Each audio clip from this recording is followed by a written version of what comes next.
This is the Jackson.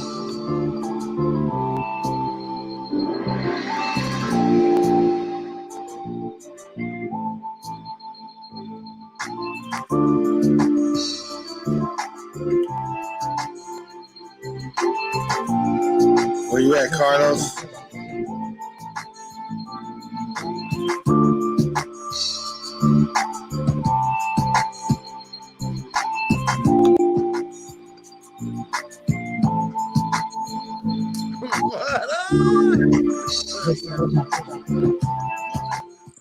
All right, man. If y'all don't know, this is Carlose Chaveste, man. What up? Been knowing this guy a long time. In this music plus other stuff, you know, like we know each other, we're friends. But I'm gonna let him let you know who he is right now. Carlos? All right. Well, as Jackson said, my name is Carlos. My company is JLM Entertainment and Distribution. I've been in this music industry for about maybe over 25 years, since 93, 92. Yeah. And I've been going on with music ever since. Haven't stopped. Can't stop. Got no choice but to keep going. Who you working with right now? Jackson, let me see. Well, you know, I basically work with labels, and under those labels, you know, we have artists like Spice One, Sally Cell, different artists from down south, Messy Marv, who else? Cognito right now. He's hot from the Bay.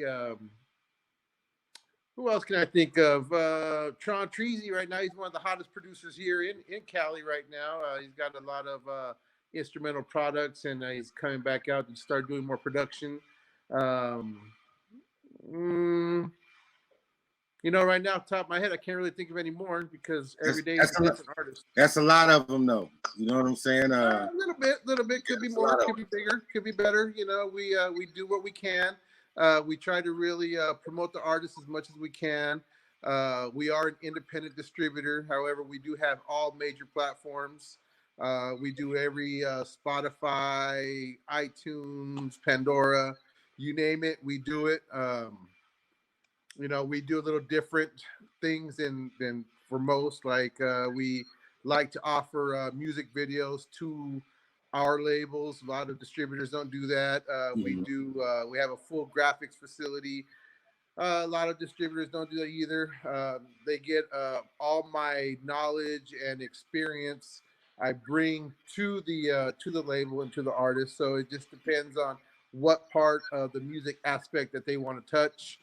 You know, it takes considerable amount of discussion, takes time, takes effort, takes love for the music, and we try to do the best and get as much artistry back to the music.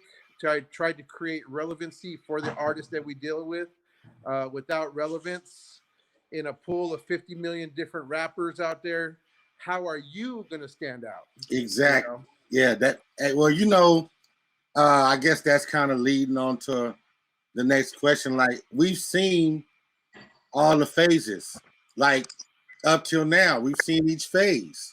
You know, where do you think that the music thing is going, especially after this pandemic thing that we got going on? Do you think that the music gonna survive it? Like the independent artist, will he survive what's happening right now with how the economy is gonna be after? Well, I think that music will always survive. Without music, the world would just be a completely different place. Right. We do depend on the artists to be creative.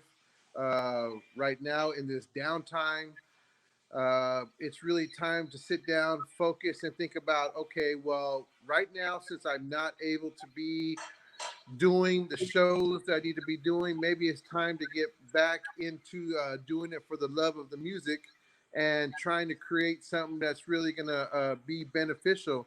I'm not saying let's create let's save the world or COVID-19 or whatever, you know what I mean? I'm saying let's sit back and take a look at the industry and for what we got planned for ourselves as as an artist, as a producer, as a label, as a distributor, as a publicist? How are we going to be able to make a difference? And I think that if I was an artist and what I tell my labels to do, and I distribute 120 labels worldwide. Okay, so I tell all 120 labels, I tell all the same thing. I tell you guys I repeat my words over and over and over because I tried to create relevance. I tried to make it sink into what needs to get done. And I want all labels, all artists, all producers, all publicists to really sit down and say, hey, let's start to direct music where it needs to go. Let's make it creative. Let's make it work. Let's sit down and start developing our catalog. Let's figure out where we want our catalog to go. Let's figure out, do we really have a team? Mm-hmm. Is there a team? Is there anybody that really wants to work with us? Well, let's make a phone call today. Let's send an email. Let's see where it's going to go. Let's not sit at home smoking our blunt and trying to figure out what we're going to do. And let's just do it. Right. So the music comes now while we're in this situation. We need to start going back to the basics. Okay. And when I say go back to the basics, I'm thinking, hey, man, let's start working together and not thinking about that dollar bill, because we need to keep on creating. The dollar bill is still going to come. We just have more time to develop content, more time to get back into the studio. A lot of these labels have their own studios in home. Well, then email it to the artist. Email them the beat. Right. Let's do what we got to do to make the music. I get to rambling off, man. So, Jackson, you know what? I'm not really sure what even the question was. Hey, no. What you're giving is knowledge to a lot that don't know. You know what I'm saying? Like, well, what is knowledge? You know, I mean, I've been doing this all my life. Because everything you just said was a lot of business. You know what I'm saying? A lot of business. Like, I've been dealing with people like I could tell a person when they come and buy a beat from me where they going with it. You know what I'm saying? If they if I buy a beat from you, I'm taking that mug far away. Yeah. I ain't gonna see my computer. I know you're gonna send some paperwork at me. You're gonna ask me about my paperwork. You know what I'm saying? Like, It's a lot of things that they don't know. I tried to explain it a long time ago, but I figured out where they was at. So you seen, I just tried to get into another lane. Here's my question. Go here. How did we meet? How did Jackson and I meet? Let's see. I think this was back in the 90s. I know that. 94 maybe. I was trying to. Okay, I remember exactly how we met. I was just like a lot of people back in the 90s. We didn't really know what music was, or we did. We didn't know. Buy a cassette tape. Put it out to a distributor. Yeah, we was on cassettes. Cassettes. We was on cassettes. Yeah. That's that's a long time. Long time. So I had this office, which was I created a label. At that time, it was Ideal Music Group. Right. IMG. IMG. Yeah. I just released probably. I think I did 2 records at that time already. That was my first 2. Hollis was one of them. Hollis was one of them. Scanless. I think you may have been. I think I got in there. The 10 CD. You were I think you were the third one. You were. I think number 10. Jackson 10. Yeah, I think the 10 CD made it. Did I ever distribute it? I don't remember, but I know we pressed it. Man, I always tell people like I wasn't really like. I was too humble for the craft. Like, I had the skills, all that, but I didn't care to be that rapper. You know what I'm saying? Like, I don't know. If I could have been a rapper and been in the background scenes and still made the money, I probably would have been good. But to do that shit, you had to be, you know how it was. You damn near had to start some shit. Yeah. and I wasn't like, I guess you could say I wasn't about that life.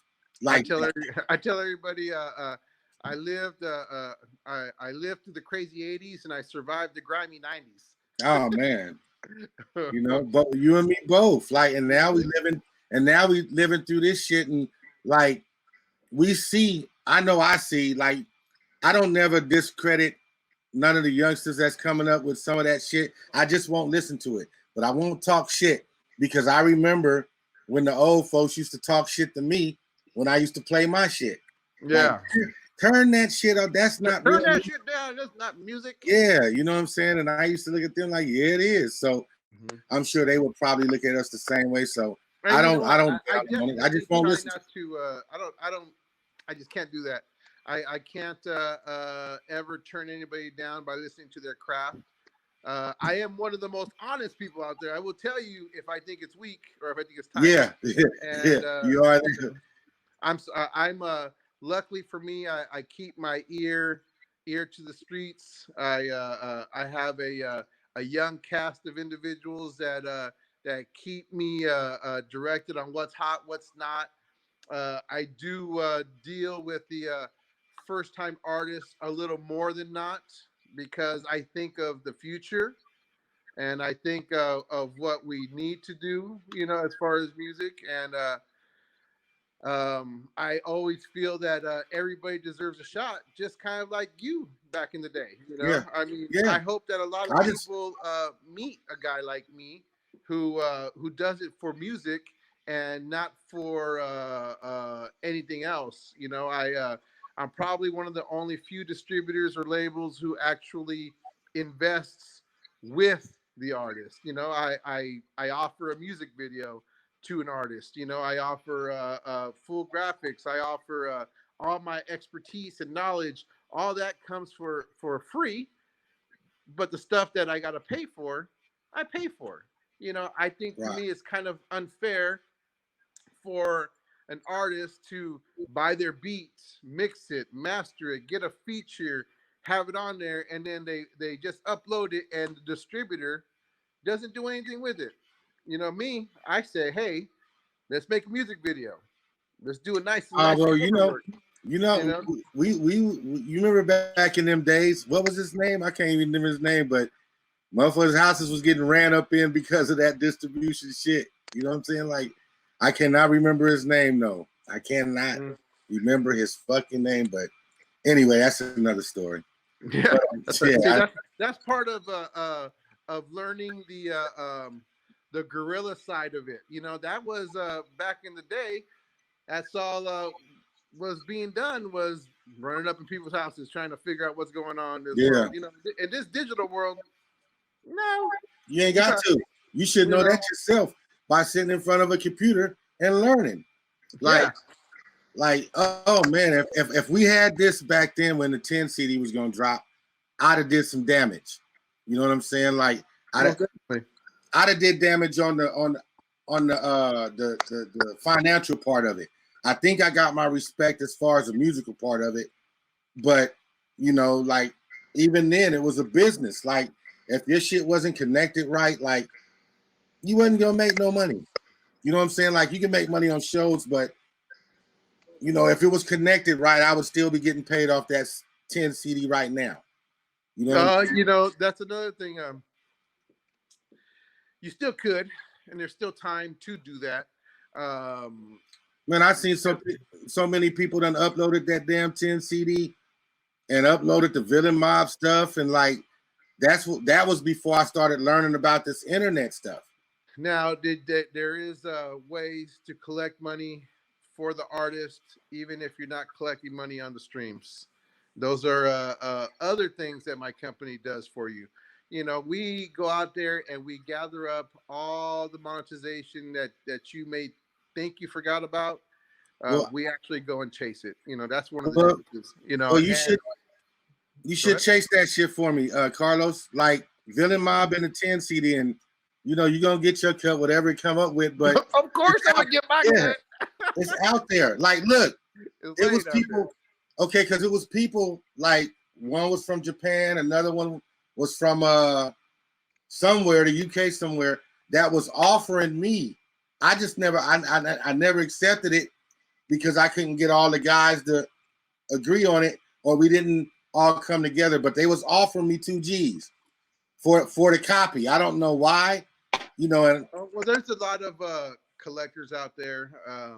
Well, it was definitely a collector's item. Mm-hmm. Yeah, and they do buy those things. I sometimes, actually, more often than not, I will put out a CD and we'll put it out just to make it a collector's item. You know, Yeah. little stuff like I only gonna press 1,000, or on this 1,000 I'm gonna have this cover, but on the stuff that I produce for the retailers, I'm gonna change it to a different cover. So people are only gonna start looking for the other one that's not in release, and 5-10 years from now, you know, they'll be worth, you know, Right. $100, 300, 400, like you said, 2,000. Yeah. You know, but I mean, this, you know, down the road thinking, you know, it doesn't hurt. So yeah, look into that shit for me. And another thing, well, I just gonna move on like this. Coronavirus, it passes us. You know, the people that's gonna be fine and all that. We start to move on. What you got planned for us? What is your plan? Well, right now, what I'm doing, you know, coronavirus, any kind of virus, whatever situation is going on, my wheels are still turning. Right. I'm maybe I can't do the music videos, but I am doing the cartoon animation videos right now that I'm working on. I got about 4 of those coming.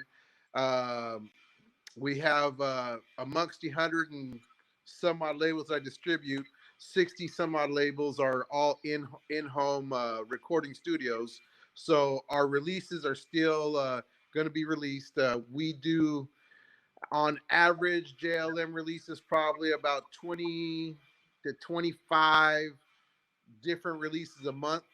So we still have releases that are going to be coming out all the way up until June. June 27th is our last release. We're currently looking for new product now to start doing for July, August, September. And basically, things haven't slowed down for us. It's still business as usual. The only thing that we are lacking in is a lot of our shows have been canceled for the artists that we have. So it really would it would not hurt for you guys, people who have Spotify, iTunes, to really start sitting down and supporting your independent artist. Right now, during this time, they need more streams, they need more downloads. Go out and support your favorite rapper, your favorite R&B singer. Yeah. I guess I could, you know, we have. You know, go out there and just build more followers for the Spotify channels and the iTunes channels. Spread the word. You know, since their shows got canceled, most of these artists, they only really make money doing their shows. Right. So, Right. You know, I would say let's show some support in that fashion would be great. Okay, this is what we finna do. I'm finna tell me what we're gonna do. I'm finna see if a few people got any questions for you. Like, you say finna, I say fitting. Fitting. You finna do, I'm fitting to do. So look, y'all, I done put the link in the comments. If you want to get added on to the live and ask Carlose a question, here's your chance now. We'll leave it open for about maybe 2 minutes or something. And then, because I know your time valuable. Hey, I'm glad you did this for me, Carlose. Like this was real important for me. Like, well, it's all good. Yeah, I thank you. You know, this is twice you've been there on some serious days of mine. Oh shit, it's all good. I didn't know today was a serious day. Well, no, it is because I'm trying to launch something. I'm trying to not launch it, but you know, just trying to get into another lane. You know, like I'm trying to test my interviewing skills, all that. You know what I'm saying? Oh, okay. You know, so all this is kind of like a test to see where things go.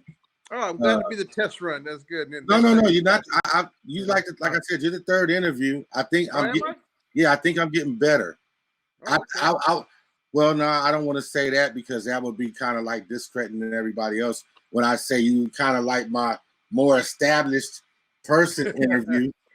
Oh, thanks. But not saying that they're not. But No. You know what? Every man, every woman is equal. You know, we all bleed the same way. We all drink water the same way. We all eat the same way. There's no difference. so I'm gonna say it again one more time because I know we do got like a 5. It's a little delay on this. Not with us. Like we can chop back and forth without a delay at all. That's what I like about this program. With everybody else that's watching, it might be like a little delay. So I'm gonna say it again. If y'all want to come on to ask Carlos a question, because I know I got hella rappers on here, producers whatsoever. The link, I just put the link in. You can hit the link and you can come onto the live and you can ask your question yourself and be on the live. Oh, will I be able to see it? Yeah, they'll pop up right beside us. I'm hoping somebody do so you can see this. Yeah, I want to see. Yeah, everybody. Is there anybody even watching? Yeah, we had up to 16 people. Oh, nice. You know, right now it's 9. So there's 9 people watching. 11. Let's get one question. Give me any question. I'll be happy answer that question. That'd be great. Make it worthwhile. Trey Johnson said, "This is my homeboy daddy." You talking about me or Carlos? Trey, you talking about me or Carlos? All right, go ahead with the question, Carlos. I don't know. What's the question? No, you said you had one more question. I thought you me? Yeah. No, I said I'll answer a question. Oh, okay. I want to know who's daddy. Who's the daddy, me or you? Yeah, that's what I'm and I know it's a delay, so I guess we got to kind of like wait for us. Oh, me? Oh, who? You knew my son Derek? Or you know which son?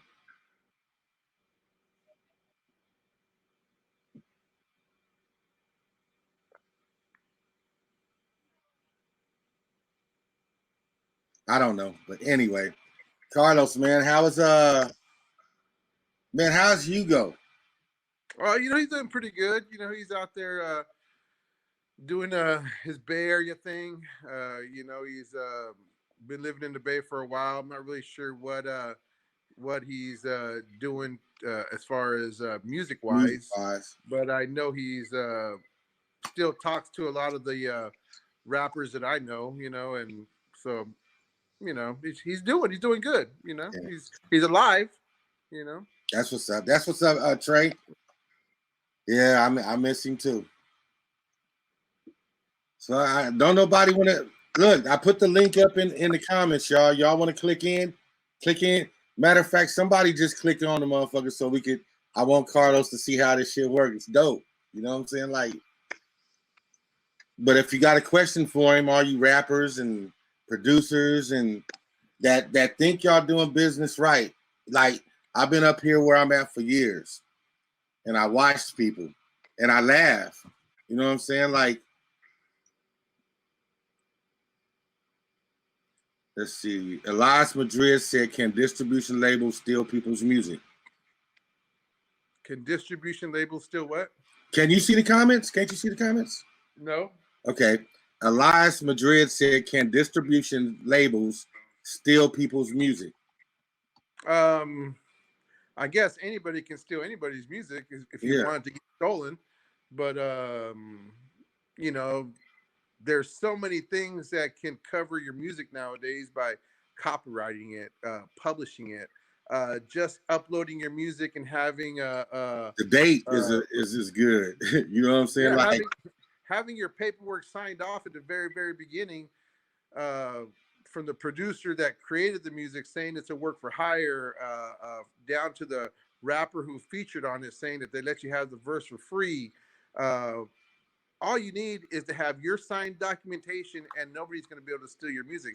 Kind of like if you're handing over a car and you're just giving it to somebody, but they're not getting the whole pink slip, you know? Right. So yeah, they could take the car, but you know, they're not going to own it because you got not going to own it.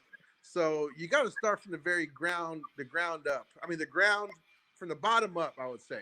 You know, you go into the studio as an artist, you want to have your paperwork ready, or you want to have your manager ready. to make that phone call after the studio session is done to make sure that all your paperwork is straight. It's like, hey man, I know you guys got high yesterday, you guys got drunk in the studio. I'm sending you over the paperwork right now because whatever you guys worked out is not going to be worked out unless everybody is signed off, because we need your name to be signed off on every piece of paper. So can a distributor steal your music? I would say it's hard for them to. Very hard. And it's not really any use to do it. You know, it's like, why? Back in the day, yeah. Back in the day. Back in the day, probably, you know, you release some CDs and sell the CDs. And then, you know, by the time the money's cashed out, the guy wherever probably doesn't even know his stuff was even on the compilation. I don't know. Oh man, I'm not gonna say his name, but yeah, we was a very that's why motherfuckers was offering 2,000 and stuff for the CD, because when we pressed up Villain Mob, I was smart, but I mean, I was only so smart. I can't be smart about something I don't know about. You know? I take that back. I just say I had good common sense, real good common sense. But I know how many CDs we pressed up. Well, how many did you press up? 500. Oh, okay. I know where most of them went. Yeah. You know, not all of them. I'm not saying somebody couldn't have got it and ended up. I don't even think you. I think you got some of the 10 ones, but I don't. You wasn't. Yeah, you wasn't really a part of the Villain Mob thing. Yeah, I came after that. I wonder what happened to those 10 CDs. I know my partner David sold about 300 or 400 of them in his neighborhood one day when I was in jail. I don't even have one. You know what I'm saying? I couldn't pull you out one either right now. Mm-hmm. But you can go online and type it in, and every song come up. Everything. Hey, didn't my brother do the graphics? Yeah, Gus did the graphics. That's my dude, man.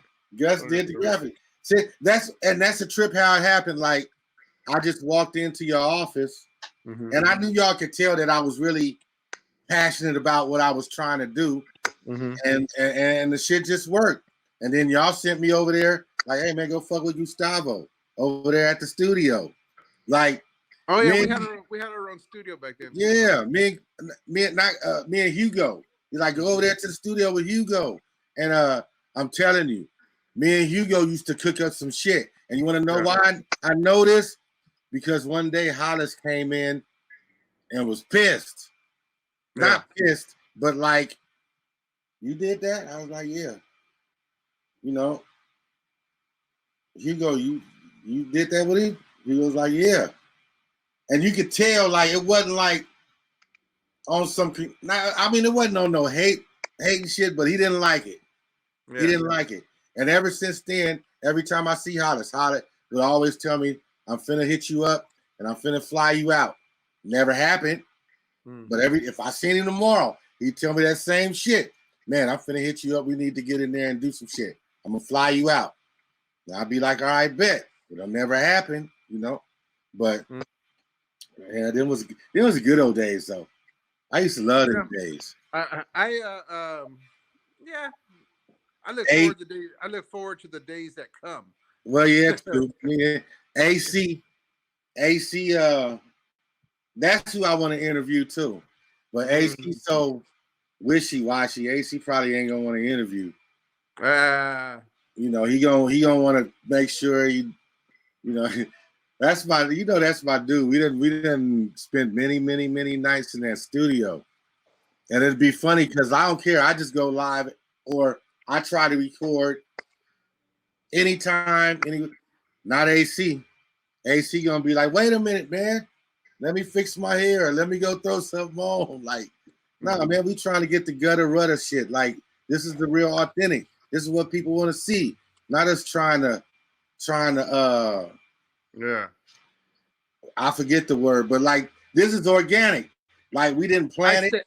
I stay ready, so I don't got to get ready. Okay? That's what I'm talking about. Well, Carlos, let me see. Oh, I did have a question. I think I forgot the motherfucker though. Let me see. I think we kind of lightweight answered it when I asked you if you could look into the Villain Mob shit and all that. But it was kind of like piggybacking off of somebody else's shit. Can distribution labels steal people's music? It was something to that effect, but I shit. Maybe it'll come back. All right. Well, shit, man. Let me know if there's anything else I can do for you. Yes, we'll do, man. You know, it's always all love around here. So yes. just, let me know. On that note, you know how to get a hold of me. I ain't far. Well, do. And the next time I come to California, I will tap in. Do that. Will do. All right, man. All right.